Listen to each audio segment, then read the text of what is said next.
Sa mga mag-aaral na may paningin at malabang paningin, maaari kayong maharap upang mas makita at maligno ang daloy ng ating talakayan. Pero bago pa man yan, maaari mo nang pamunahan natin ang panalangin. Christy, maaari mo bang pamunahan? Salamat.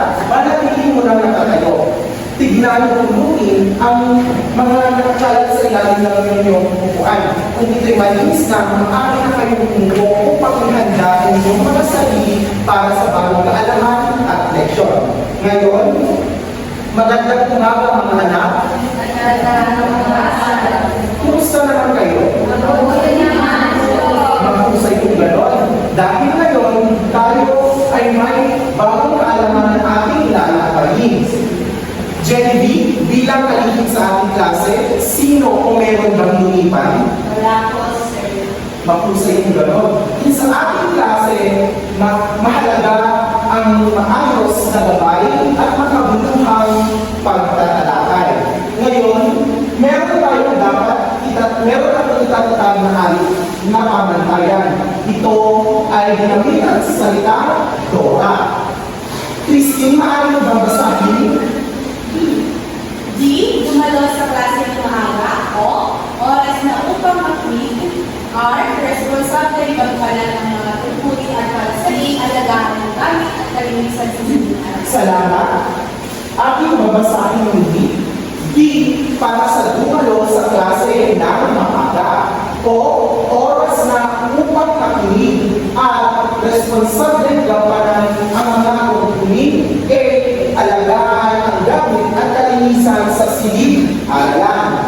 Ngayon naman, mukhang handa na kayo sa bagong paglalakbay o bagong leksyon ng ating tarahakin. Pero bago naman yan, tayo muna ay magbabalik tanaw kung ano yung pinalakay natin sa nakaraang talakayan. Class, sino sa inyo ang makapagbabahagi o nakakaalala sa paksang ating pinalakay? Salamat. Sino naman sa inyo ang nakakaalam sa kahulugan ng salaysay? Jenny B?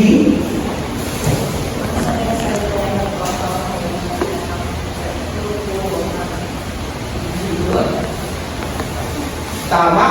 Ang salaysay ay isang anyo ng sulating pampalitan na naglalaman ng sarili o inyon, pananaw o damdamin ng isang tao tungkol sa isang paksa.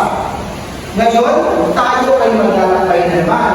Tiyak ko na kayo ay nagagalak at nasisihan tuwing tayo ay naglalakbay. Maaaring sa malayo at karatig bansa ng karatig lugar ng ating lugar. Sa ating paglalakbay ay meron tayong nakakasama na dapat natin isaalang-alang dahil hindi magiging maganda ang daloy ng ating talakayan kung wala siya sa ating pagtatalakay. Ito ay si Dora. Sino sa inyo ang nakakaalam kung sino si Dora? Sino sa inyo ang nakakaalam kung sino si Dora? Tama. Para sa panungo ng ating laro, ito ay gamit ang hiwagang backpack ni Dora. Ito ay naglalaman ng iba't ibang destinasyon bilang gabay sa ating paglalakbay. Para sa mga nakakuha ng larawan ni Dora na nakadikit sa ilalim ng kanilang upuan, ay siya bubunot sa backpack ni Dora kung anong destinasyon at ibahagi sa klase kung ano ang naging karanasan niya sa kanyang paglalakbay. Narito ang iba't ibang destinasyon. Claverna Boulevard, Lawag, Vigan, Pagubod, Saud Beach Resort, Tugigaraw. Sino sa inyo ang mga nakabunot ng larawan ni Dora? Maaari ba itaas niyo ang larawan ni Dora? Salamat mga anak. Unahin muna natin kay Christine. Ikaw ay bubunot dito kung saan destinasyon ka mapupunta. At ibabahagi mo ang iyong karanasan kung ano ang mga karanasan mo. Tugigaraw para sa unang destinasyon, Tubigaraw. Sa Tubigaraw, sir, nakatutunan po ako noon at maraming mga buildings na makikita mo, meron Robinson, SM, may Jollibee, Maraming salamat, Christine. Para naman sa ikalawang nakakuha ng larawan ni Dora, Juliana.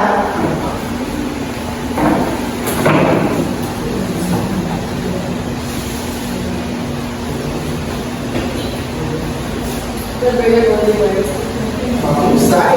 Maaari mo bang ibahagi kung ano ang naging karanasan mo sa Claveria Boulevard?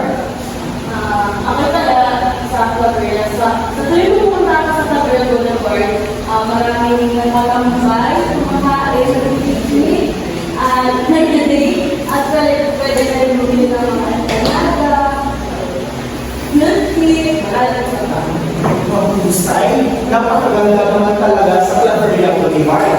Para sa ikatlong nakabunot sa larawan ni Dora. Princess, maaari ka nagbunot kung saan destinasyon ka nakapunta.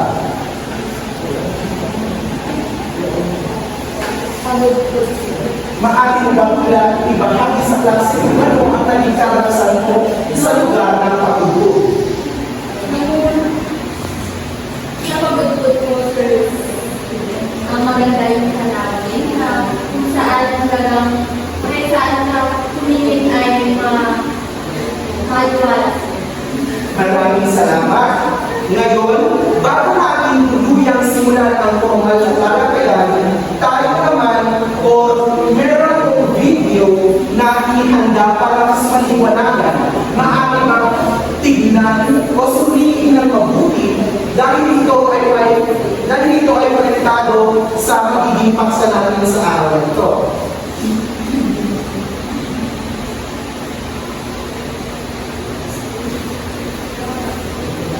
Gusto natin.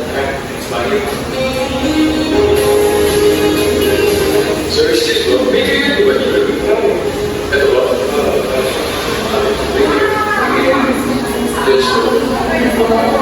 Yes, sir. It's only word. Okay, girls. Wala akong nice to do this. I'm supporter of the house. It comes with part of that and sometimes it's order to have allowed financial and increase that you will need. So it's a little life now.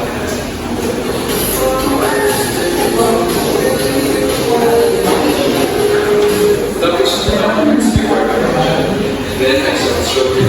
Honestly, so I don't see any emotions. That's like not looking on the shoulder of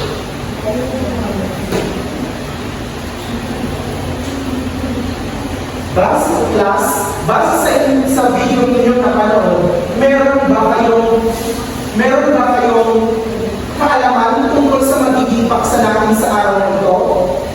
Opo, sir. Mahusay na gano'n. Ano ang ginagawa ng lalaki sa video? Sir, Christine, nag-travel siya, sir. para sa ikalawang katanungan, ano yung mga nakita mong ginagawa ng lalaki sa video? Kumakasyal siya sa mga iba't ibang bansa at kumakain po siya ng mga pagkain. Salamat! Bago pa natin simulan ating formal na talakayan, narito ang layunin na dapat natin makamit sa ating paglalakbay o talakayan. Jenny at Christy, maaari ba natin hawakan? Jonah, maaari mo bang basahin ang layunin? Sa loob ng 45 minutong talakayan, ang mga mag-aaral ay nasa hangin, nasusuri ng mga mag-aaral ng kahulugan, elemento at bahagi ng lakbay sa lisay. D. Nauunawaan ang kahalagahan ng lakbay sa lisay sa activity passport sa loob. C. Nakalilikha ng malikhaing presentasyon ng sarili karanasan sa paglalakbay gamit ang tamang elemento ng lakbay sa lisay. Salamat. Maliwanag ba mga anak? Opo, sir. Maraming salamat po. Sino sa inyo ang nakakalam sa magiging paksa natin sa araw na ito? Jania, mahusay. Alam niyo ba na ang lakbay sa laysay ay mahalaga sa ating buhay? Ngayon, ating aalamin ang kahulugan, elemento, bahagi ng lakbay sa laysay. Unahin na natin ang kahulugan ng lakbay sa laysay. Ang lakbay sa laysay ay tinatawag din travel essay o traveler. Ito ay isang uri ng lakhlain. Ang pangunahing layunin ay maitala ang mga naging karanasan sa paglalakbay. Narito ang halimbawa ng isang lakbay sa laysay na ang pamagat ay sa gitna ng ulap, aking paglalakbay sa sagada. Hindi ko kalilimutan ang unang hakbang ko sa malamig na lupain sa sagada. Habang bumabaybay kami sa mangkot at alimong kalsada ng Cordillera, damang ko na agad ang kakaibang katahimikan ng lugar. Pagdating namin, sinalubong kami ng malamig na simoy ng hangin at pangingki ng mga lokal. Ang hangin coffins ang una namin minutahan. Isang pambihirang kalabing ng mga atakul na nakasabit sa gilid ng bangin. Isang umaga, habang hinihintay ang pagsikat ng araw, unti-unting lumitaw ang dagat sa ulap. Dagat ng ulap. Sa sandaling iyon, para akong nasa ulap. Literal at emosyonal.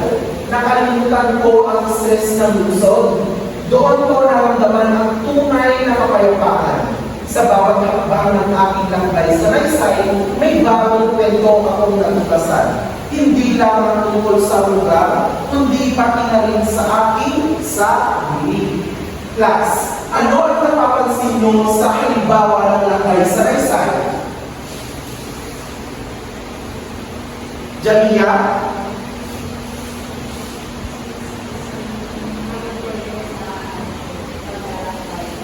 Tama, may punto ka. Sa halimbawa ng lakbay sa laysay, dito nakalagay ko ng sulat ang mga karanasan at mga karanasan ng isang tao sa kanyang pinanggalingan mo kung saan siya naglakbay. Ating alamin ang elemento ng lakbay sa laysay. Una, tema at nilalaman, anyo at struktura, kaisipan, biga at estilo, larawan ng buhay. Alamin na natin kung ano ang tema at nilalaman. Sa tema at nilalaman, anuman ang nilalaman ng sa laysay ay itinuturing na paksa. Ang tema at nilalaman, ito yung magiging sentro o magiging direksyon ng iyong susulatin na lakbay sa laysay. Para sa anyo at istruktura, pagkasunod-sunod na ideya at pangyayari. Kung ikaw ay susulat ng lakbay sa laysay, maaaring sundin mo ang may anyo at istruktura. Dahil kung ito ay hindi mo sinunod, maaaring magulo at hindi maayos ang pagkasunod-sunod ng ideya mo. Pangatlo, ang kaisipan. Mga ideya na nabanggit na may ugnay at magbibigay linaw sa ideya. Pang-apat, binaw at estilo. Mainam na gumamit ng simple, natural at matapat na mga pahayag. Dito, ikaw ay dapat gagamit ng madaling maintindihan ng mambabasa upang sa ganon ay madali din lang maintindihan kung ano yung pinapahayag mo sa lakbay sa laysay. Panglima, larawan ng buhay. Inilalarawan ng buhay ng isang makatotohanan sa laysay. Sa larawan ng buhay, yan ang elemento ng lakbay sa laysay. Para naman sa bahagi ng lakbay sa laysay, At ngayon naman class, dumaan naman tayo ngayon sa tatlong bahagi ng lakbay sa laysay. Ito ay ang simulaw ng hila, gitna, katawan, at ang wakas. Unahin natin ngayon ang simulaw o kanila. Christy, anak, maaari mong masabi? Simula. Ito ang pinakamahalaga ng bahagi dahil dito ang inaasahan ng pagpapatuloy ng magbabasa ang kanyang binabasa ng sulatin. Dahil hindi ang tukaw ng interes ng magbabasa at hindi lahat ang magbabasa. Tama. Sa bahagi